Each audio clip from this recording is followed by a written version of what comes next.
project that we worked on this year was entitled Faces of Cancer.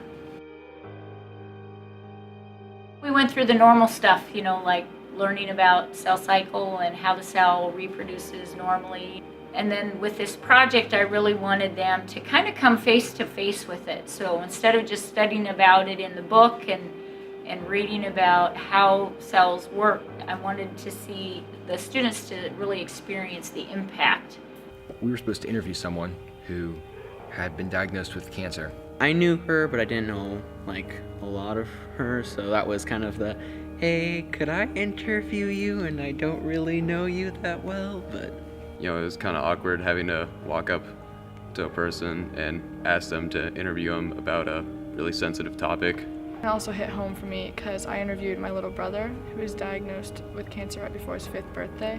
I was unsure of because I didn't know how personal I could get with asking him how he felt or if he was still down about it. The aim of this unit was, wanting the kids to see the order of how God made the cells and then of course the chaos that cancer brings. And then for us, what's our role? How do we engage in that? Well, first I felt excited, but then when I thought about going back to cancer, I felt sad. And often the people didn't know what you wanted to, if you wanted to talk about your cancer or if you wanted to talk about the weather. And he shared some stories about how cancer helped to grow his relationship with his wife.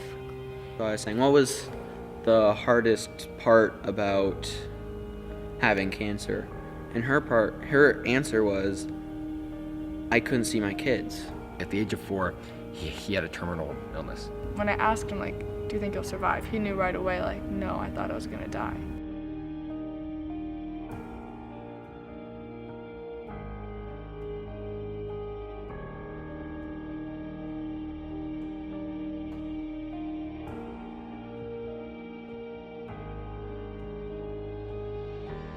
So I think the kids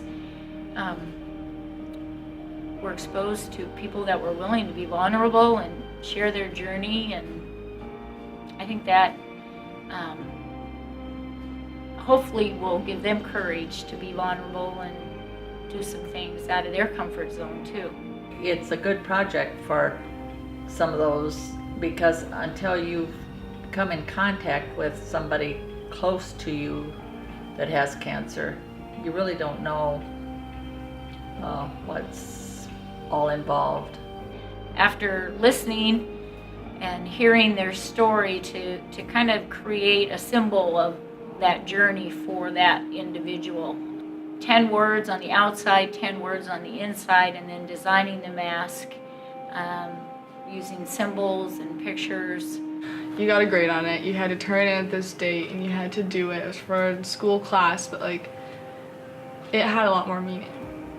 Going into the process, his dad wasn't a Christian, and through the process, the witness of his wife, Blaze's mother, being a Christian, just the way she handled it, ended up leading him to Christ. But what I found most amazing was just the statistics leading up to how Blaze really shouldn't be here today, and how I shouldn't have him as a good friend, but God obviously has a greater plan for him in life because he's still here today.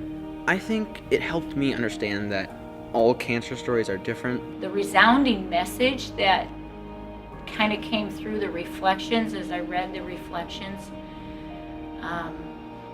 was the faithfulness of God and that he was a good creator. I mean, I still want them to know cell cycle. I still want them to know what goes wrong with cancer, and how cancer and cell cycle are related. I want them to know all of that, but this was really trying to maybe capture the heart a little bit.